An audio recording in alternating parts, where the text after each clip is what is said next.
Philip के प्रदेश में आया और अपने चेलों से पूछने लगा, लोग मनुष्य के पुत्र को क्या कहते हैं? उन्होंने कहा, कुछ तो यूहन्ना बपतिस्मा देने वाला कहते हैं, और कुछ एलिया, और कुछ यिर्मयाह या भविष्यद्वक्ताओं में से कोई एक कहते हैं। उसने उनसे कहा, परंतु तुम मुझे क्या कहते हो? शमौन पतरस ने उत्तर दिया, तू जीवते परमेश्वर का पुत्र मसीह है। यीशु ने उसको उत्तर दिया, हे शमौन, योना के पुत्र, तू धन्य है, क्योंकि मांस और लहू से नहीं, परंतु मेरे पिता ने जो स्वर्ग में है ये बात तुझ पर प्रकट की है। Two important questions were asked by Jesus in this passage. दो बहुत ही आवश्यक सवाल यीशु मसीह ने यहाँ पे पूछे. Who do people say the Son of Man is? And who do you say I am? लोग क्या कहते हैं कि मनुष्य का पुत्र कौन है, और तुम क्या कहते हो कि मैं कौन हूँ?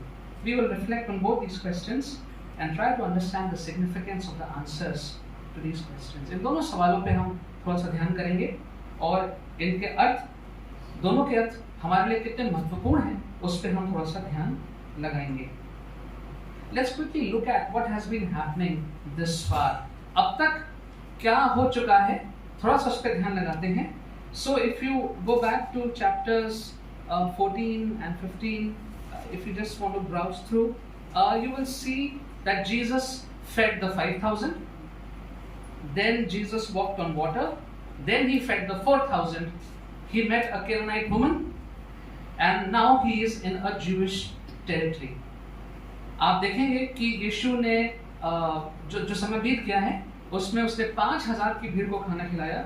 फिर वो पानी पे चल के शिष्यों के पास गया. उसने फिर 4,000 लोगों की भीड़ को खाना खिलाया और एक कनान की स्त्री से उसकी मुलाकात हुई. और अब वो एक यहूदी क्षेत्र में है. And he was met with a very challenging, challenging demand to show a sign from heaven. 16वें अध्याय की शुरुआत में हम देखते हैं कि जो यहूदी लोग थे, जो वो उसको चुनौती दे रहे थे और उससे कह रहे थे कि स्वर्ग से एक चिन्ह को तू हमें दिखा. You can see that in chapter 16, verse 1 to 4.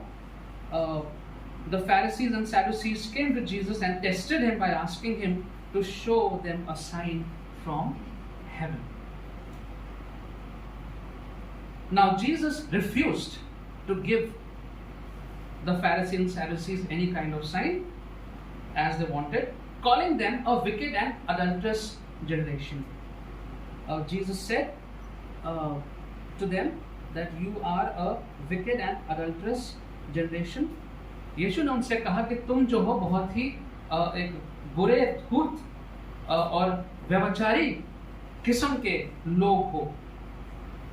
And the only sign he would give them was already there in the scripture, and that was the sign of Jonah. It's all there in that passage. यीशु ने कहा कि जो चिन्ह मैं तुम्हें दूंगा वो पहले से ही वचन में है, और वो है योना का चिन्ह. Matthew has interpreted the sign of Jonah in Matthew 12:38 to 42, where it's clear that just like Jonah was in the belly of the fish for 3 days, the same way Son of Man will be there 3 days and 3 nights in the heart of the earth. And then, so that was a reference to his resurrection.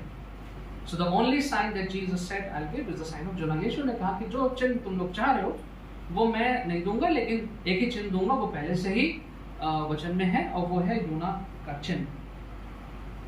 But this sign was not a sign that he is the Messiah. ये जो योना का जो चिन्ह था वो ये चिन्ह नहीं था कि वो मसीहा है, लेकिन इस बात का चिन्ह था कि वो 30 दिन जी उठेगा और उसका पुनरुत्थान होगा. ये उस बात का चिन्ह था. तो जब ये सारी चुनौतियां यीशु के सामने आई, probably Jesus not probably actually Jesus warns his disciples about this kind of people, the Pharisees and the Sadducees. हम देखते हैं यहाँ पे कि यीशु ने अपने शिष्यों को चेतावनी दी कि ये जो धूर्त, मक्कार, फरीसी और यहूदी किस तरह के लोग हैं, कैसे ये अपनी बातों के जाल में तुमको फंसाएंगे. And he warns them in 16:5 to 12 and I had preached on that earlier, on the east of the Pharisees. मैंने इस बात पर प्रचार भी किया था कुछ हफ्तों पहले कि कैसे ये खमीर की तरह इनकी गलत शिक्षाएं हैं, झूठी शिक्षाएं हैं, जो तुमको रास्ते से अपने भटका सकती हैं.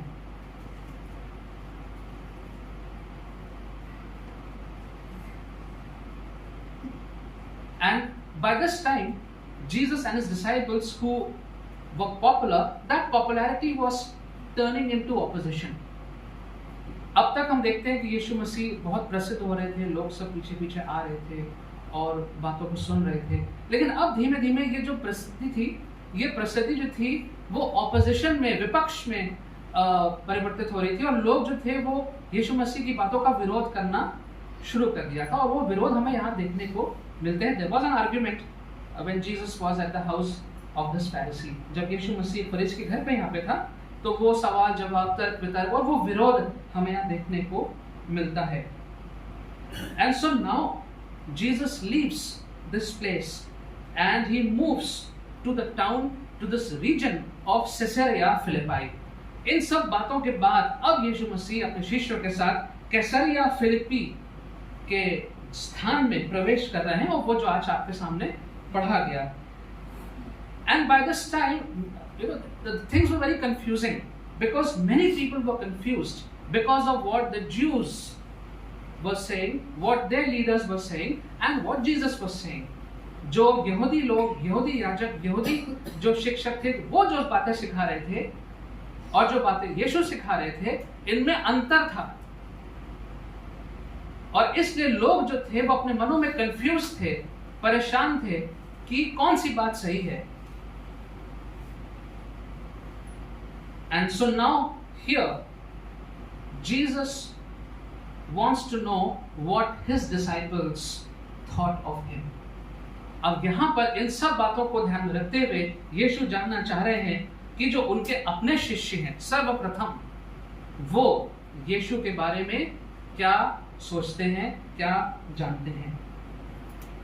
And so this region of Caesarea Philippi was occupied mostly by the Gentiles. ये जो पूरा क्षेत्र था, ये पूरा क्षेत्र अन्य जाति के जो लोग थे, यहूदी लोग नहीं, जो अन्य जाति के लोग थे, उनसे ये भरा हुआ था. There were several temples and shrines.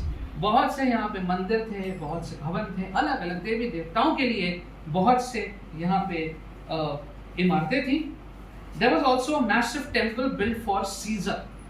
कैसर के लिए भी बहुत बड़ा सा वहाँ पे मंदिर बनाया गया था by Herod the Great. Herod ने बनाया था. And we know that Caesar worship was very common, was compulsory. आपको वहाँ पे कैसर की आराधना करनी होती थी और कहना पड़ता था कि कैसर जो है वही राजा है. And so in the midst of these various temples of God and goddesses, in the midst of these conflicting philosophies and ideas about God, Jesus is ready to ask two crucial questions. ऐसे क्षेत्र में जहाँ पे बहुत से देवी देवताओं को माना जाता था, बहुत से मंदिर थे, बहुत सी इमारतें थी, बहुत से विचार थे, विचारधाराएं थी ईश्वर के बारे में, इन सब के बीच में अब यीशु मसीह एक बहुत ही महत्वपूर्ण सवाल पूछने को तैयार हैं. दो सवाल पूछने को तैयार हैं. And his first question is, who do people say the Son of Man is? Hindi में पढ़ दीजिए इसको.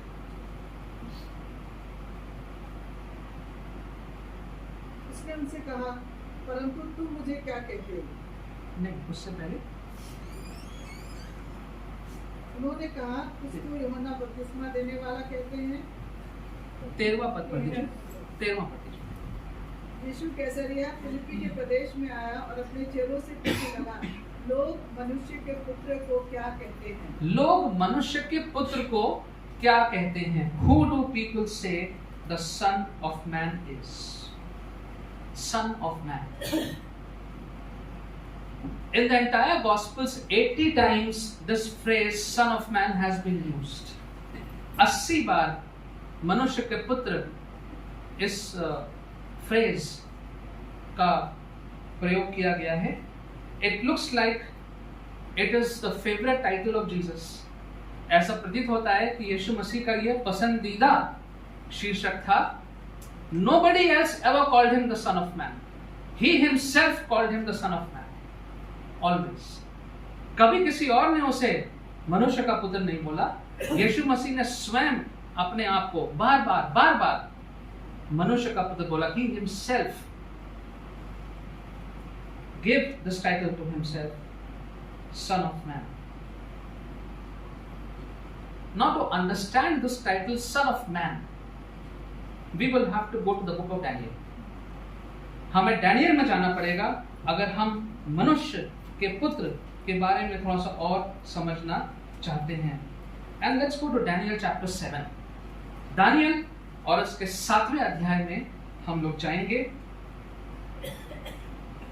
Christians have always connected the portrayal of Jesus, of the Son of Man, with the Old Testament account of Daniel in chapter 7. Daniel के 7वें अध्याय में जहां पर मनुष्य के पुत्र के बारे में लिखा हुआ है, जो लिखा हुआ है उसमें हमेशा जो मसीह लोग हैं वो उस बात को उससे जोड़ते हैं.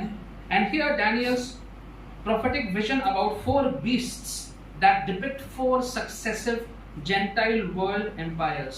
ये आपको डैनियल 7:2 से 12 तक देखने को मिलेगा. हम पढ़ेंगे नहीं, लेकिन वहां पे आप बाइबल में देख सकते हैं. तो डैनियल वहां पे बात कर रहा है जो अन्य जाति होगी वहां पे एक दैत्य के समान 4 राज्यों की बात कर रहे हैं. वहां पे आप पढ़ सकते हैं. And Daniel further relates concerning the end of this time period, and he says, behold, with the clouds of heaven one like a son of man was coming, and he came up to the ancient of days and was presented before him. Hindi में इसको निकाल लेंगे अगर आपको मिल गया ये. मैंने दर्शन में रात को देखा कि मनुष्य के पुत्र के समान कोई आकाश के बादलों के साथ आ रहा था, और वो अनादिकाल के प्राचीन तक पहुंचा, और वह उसके सम्मुख लाया गया, और उसको प्रभुता, महिमा और राज्य दिए गए, जिससे देश देश के और जाति जाति के भिन्न भिन्न भाषा बोलने वाले लोग उसकी सेवा करें. उसका प्रभुत्व सनातन काल अटल, और उसका राज अविनाशी रहेगा. Yes, and Daniel says, and to him was given dominion, glory, and a kingdom, that all the people, nations, and men of every language might serve him. सारा अधिराज्य, सारा अधिकार, महिमा सब इस मनुष्य के पुत्र को दिया गया. Let's come back to New Testament. Ephesians chapter 1, 21 and 22. इफिसियों 1, 21 और 22 कृपया करके पढ़ दें इंग्लिश और हिंदी में.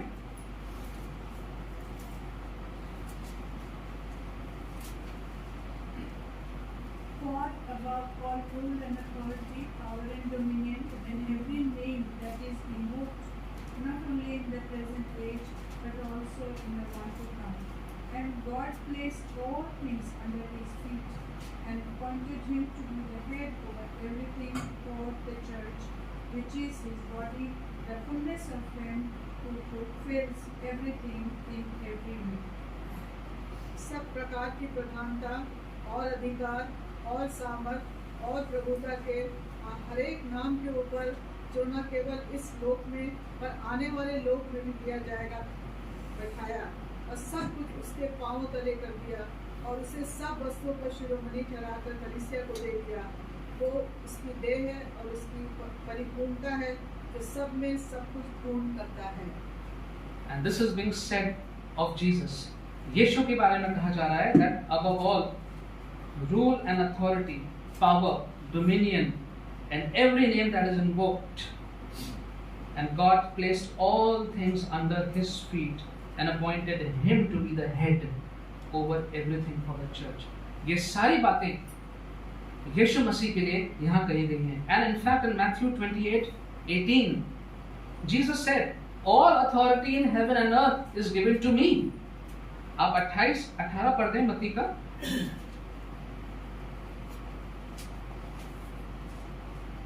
Then Jesus came to them and said, All authority in heaven and on earth has been given to me.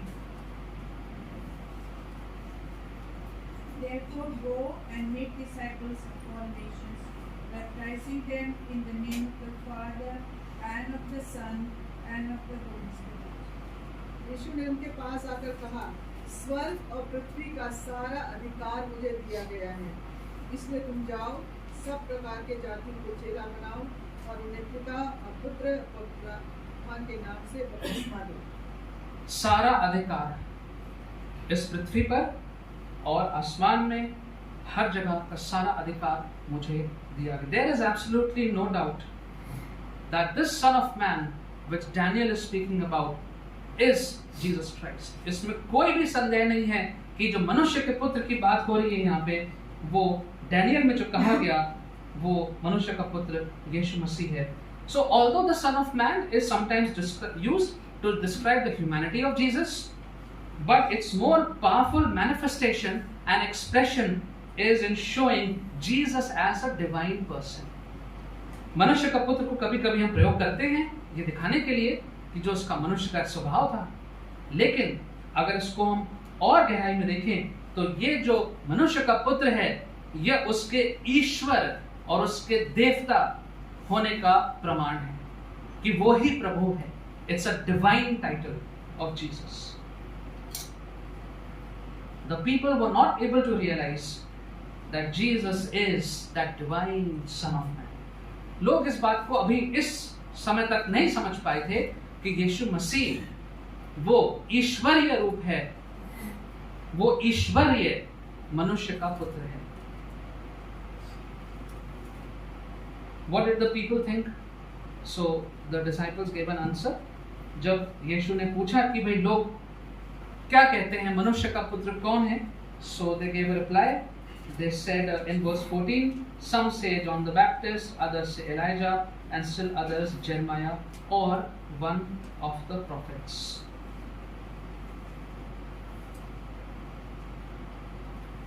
So some people thought that it is, some prophet who has come back to life. शायद इनमें से कोई है जो वापस आ गया है, कुछ लोग ऐसा सोच रहे थे। Of course they misinterpreted the Old Testament. जो पुराना नियम था उसको गलत उसका उन्होंने मतलब समझा। And when God said that He would raise a prophet from among them, जो कि लिखा हुआ पुराने नियम में कि मैं तुम्हारे बीच में से एक भविष्यवक्ता उत्पन्न करूंगा, तो उन्होंने उसका गलत मतलब समझा और उन्होंने ये सोचा कि ये यूहन्ना बपतिस्मा देने वाला ये एलिजा ऐसा कोई व्यक्ति आएगा। Now this question remains very important today also. ये जो पहला सवाल पूछा गया, who do people say the Son of Man is?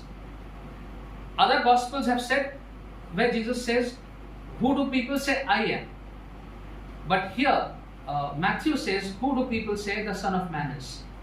अगर ये सवाल जो है आज भी बहुत आवश्यक है कि लोग यीशु मसीह के बारे में क्या सोचते हैं, लोग यीशु मसीह के बारे में क्या सोचते हैं। After 21 centuries of preaching and evangelism, what do people today think of Jesus? 21 शताब्दियां निकल चुकी हैं। 21 शताब्दियां निकलने के बाद, इतने प्रचार के बाद यीशु के बारे में लोग क्या सोचते हैं, क्या जानते हैं? Now that's a scary question. ये थोड़ा डराने वाला सवाल है। In India, this question is very important.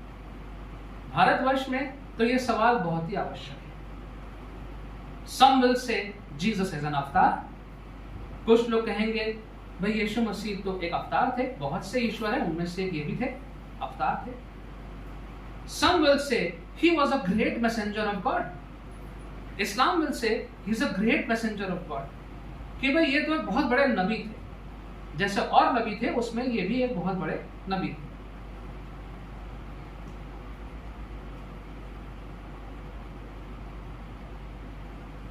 But the truth is, all over the world, over the centuries, people have been finding Jesus as an answer to their quest of faith. लेकिन साथ में सच ये भी है कि इन जितने भी वर्ष शताब्दियां निकल के जा चुकी हैं, पूरी दुनिया में लाखों लोगों ने, करोड़ों लोगों ने जो उनकी यात्रा थी, जो खोज रहे थे, आत्मिक खोज, उस खोज के अंत में उन्होंने यीशु को पाया है। ये भी सच है। और आप हम यहाँ जो बैठे हैं, हम में से बहुत लोग ऐसे जो कह सकते हैं कि जब हम खोज रहे थे तो हमने अपनी खोज में यीशु को पाया। When we were searching, you might have been born in a Christian family, you might be having a Christian name, but also you might be searching, what is the truth? Where is my life leading? सच्चाई क्या है? मैं भले ही एक मसीह परिवार में पैदा हुआ, मेरा एक मसीह नाम है, लेकिन सच्चाई क्या है? मेरा जीवन में क्या होगा? And somewhere I believe you found that truth in Jesus. और उस खोज में आपने यीशु को पाया होगा कि मेरा विश्वास है। This phenomena is ongoing, it's unstoppable. और ये जो क्रिया है, ये निरंतर चल रही है। जिस वक्त मैं प्रचार कर रहा हूं, हो सकता है कोई व्यक्ति यीशु को अपना जीवन का उद्धारकर्ता ग्रहण कर रहा होगा। While I am preaching, maybe someone somewhere is accepting Jesus as his Lord and Savior. It's unstoppable. इस बात को नहीं रोक सकते, कोई नहीं रोक सकता।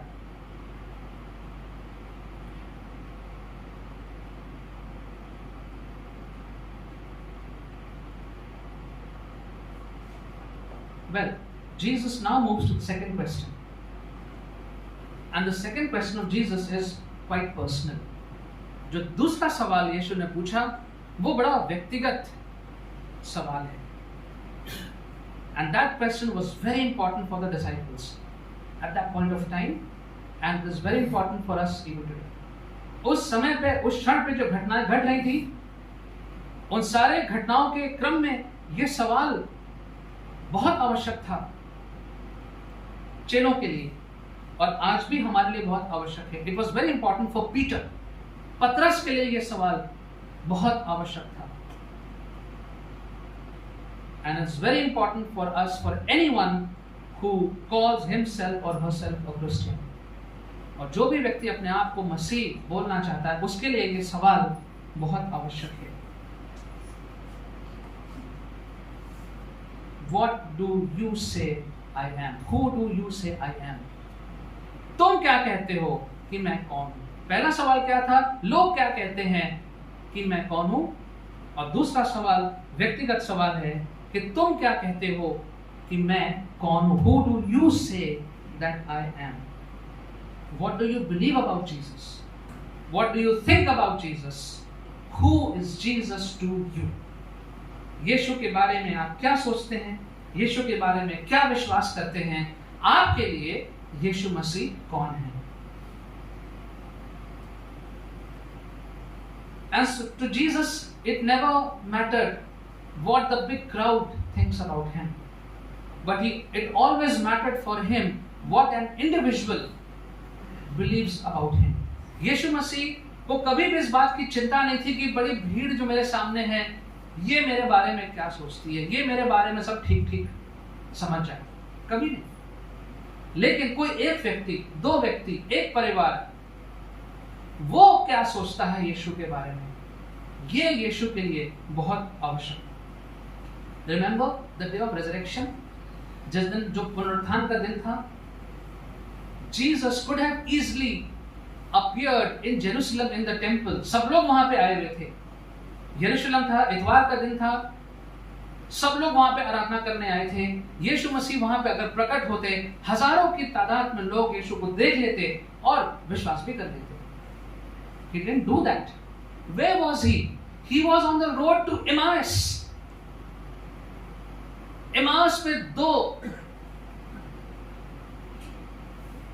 लोग जा रहे थे, शिष्य जा रहे थे, और जो कि बहुत निराश थे, बहुत निराश दो शिष्य चले जा रहे थे, शहर से दूर चले जा रहे थे। यीशु उनके पास गए कि वो ठीक ठीक समझ जाएं यीशु के बारे में, and his purpose was achieved. We know that story.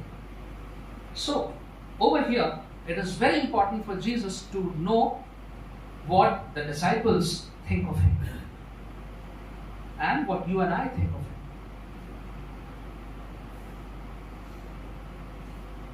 Many Christians today actually do not understand who is a Christian. बहुत से लोग जो अपने आप को मसीह कहते हैं, जिनके नाम के आगे मसीह लिखा हुआ है, वो नहीं समझते हैं, नहीं जानते हैं कि मसीह कौन है. Some think they are Christians because they are born in a Christian family. कुछ सोचते हैं हम मसीह परिवार में पैदा हुए हैं, इसलिए हम मसीह हैं. Some think by name I am a Christian. मेरा नाम मैथ्यू है, मेरा नाम जॉर्ज है, मेरा नाम पीटर है, तो इसलिए मैं मसीह हूँ. And because I am a member of a church and I give tithe, I give tithes, I go to church, that's why I am a Christian. कुछ लोग ऐसा सोचते हैं. But what did Peter say? Let's look exactly at what Peter said. Jesus asked in verse 15, "What about you?" He asked. "Who do you say I am?"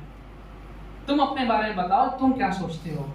And Simon Peter answered, "You are the Christ, the Son of the living God." Hindi में पढ़ लीजिए. शमौन पतरस ने उत्तर दिया, तू जीवते परमेश्वर का पुत्र मसीह है. तू जीवते परमेश्वर का पुत्र मसीह है. Now this understanding of Peter and the disciples, because we understand Peter is always the spokesperson of the whole group. So this understanding of Peter and also the disciples of Jesus was very crucial. ये बहुत आवश्यक था. ये बात जो पतरस ने कही, ये बहुत आवश्यक बात थी, बहुत वो महत्वपूर्ण बात थी कि यीशु कौन है? परमेश्वर का पुत्र और मसीह भी है.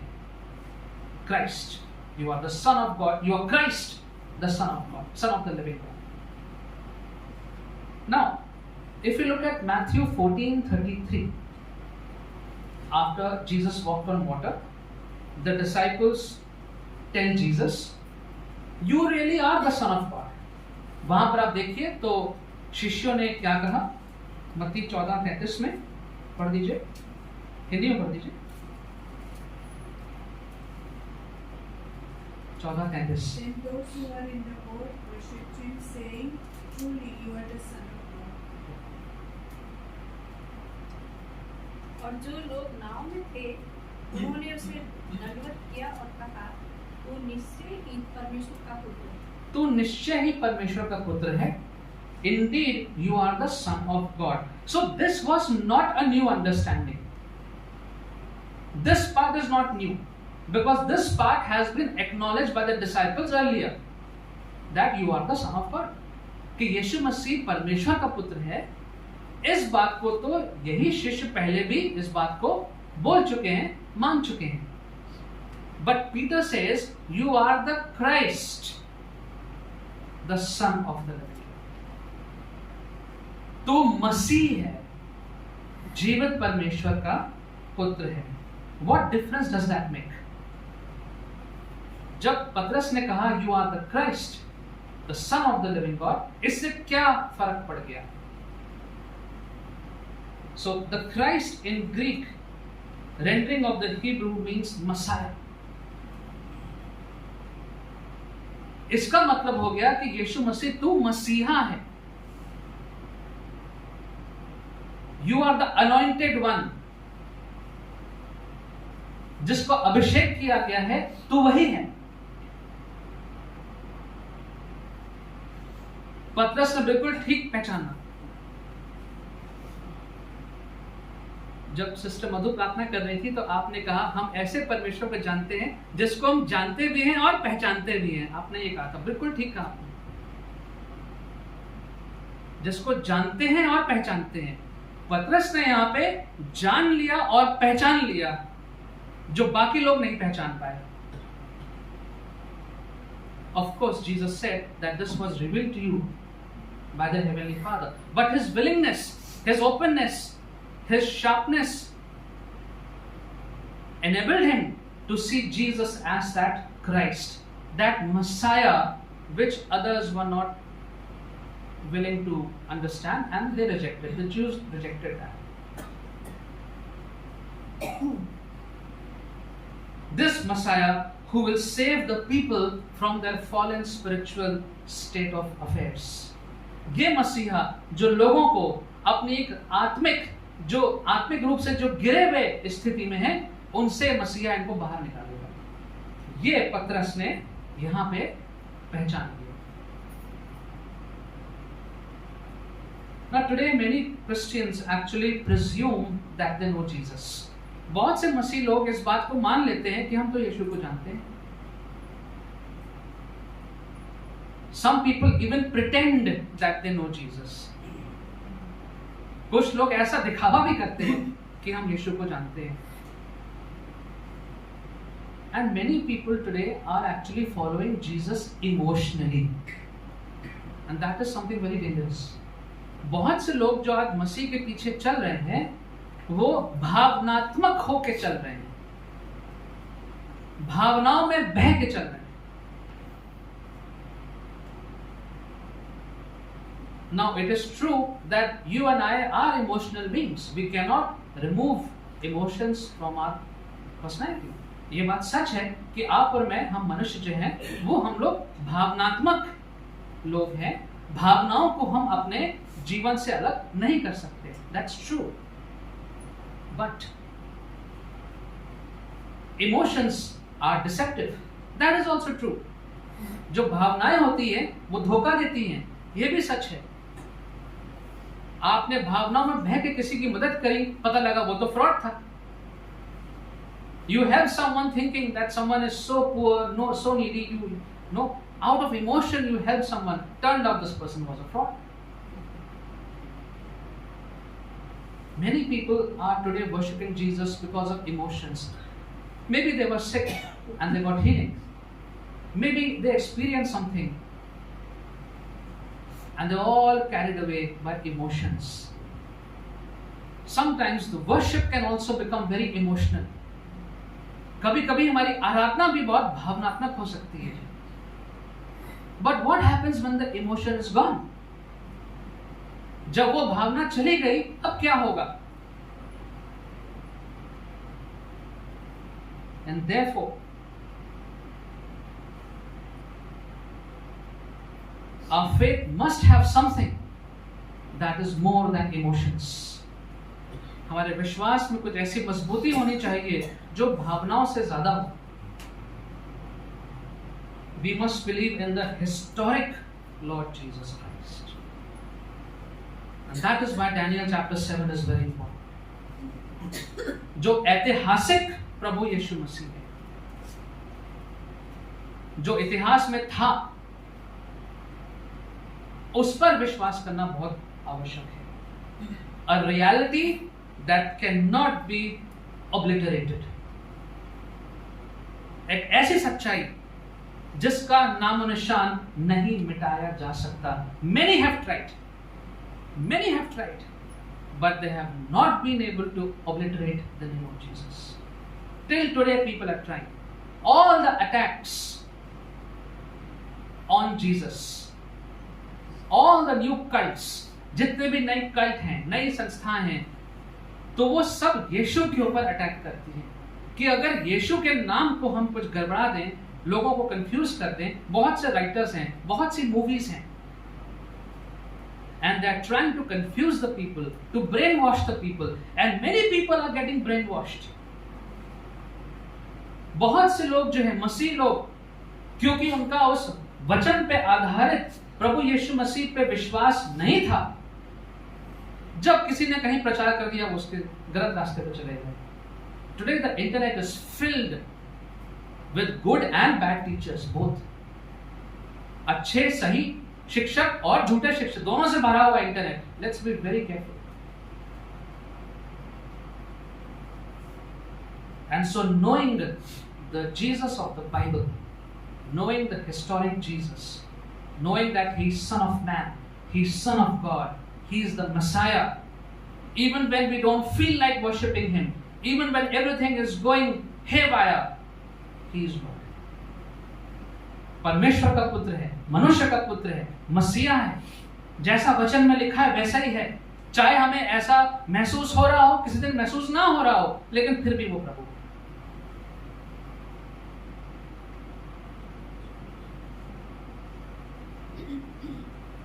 And so here's the question now to end.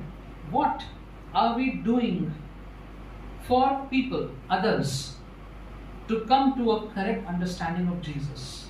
That is in regard to the first question. हम क्या कर रहे हैं कि लोग, हमारे चारों तरफ के जो लोग हैं, हमारे पड़ोसी हैं, जिनके साथ हम काम करते हैं, जिनसे हमारा मिलना जुलना है, वो कैसे यीशु के बारे में सही सही जान सकते हैं? How can the people know the reality, the truth about Jesus, and ultimately how can they know Jesus? That's a question that we have to ask.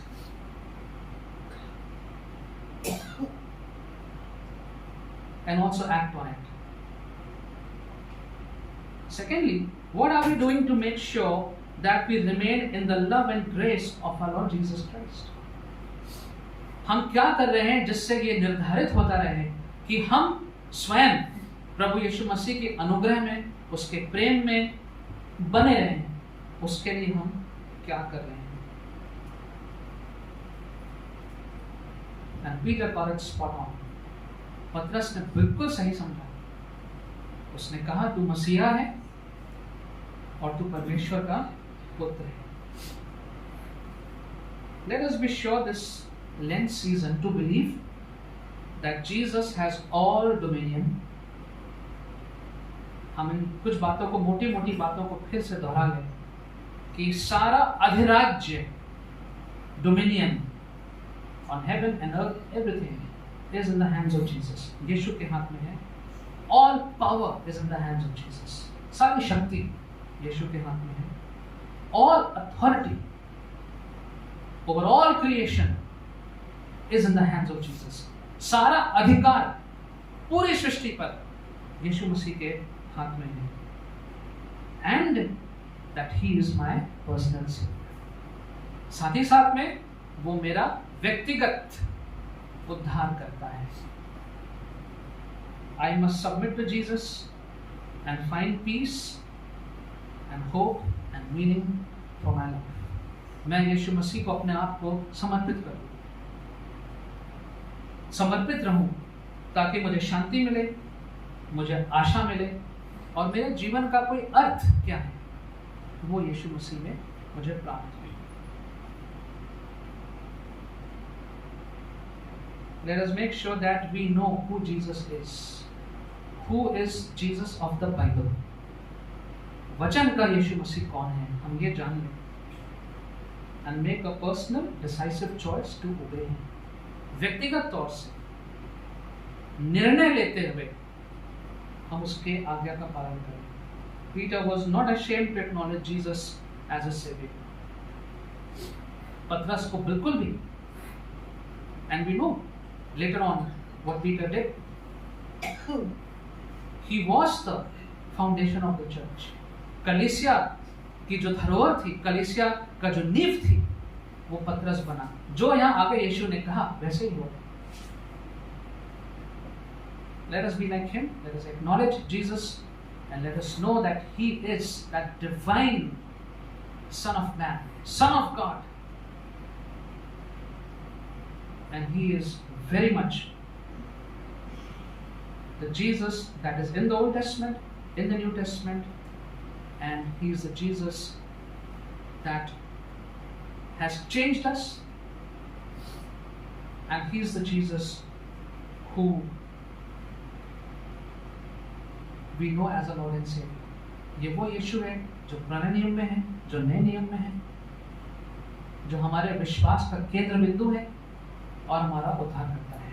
Let's pray. Father, we thank you that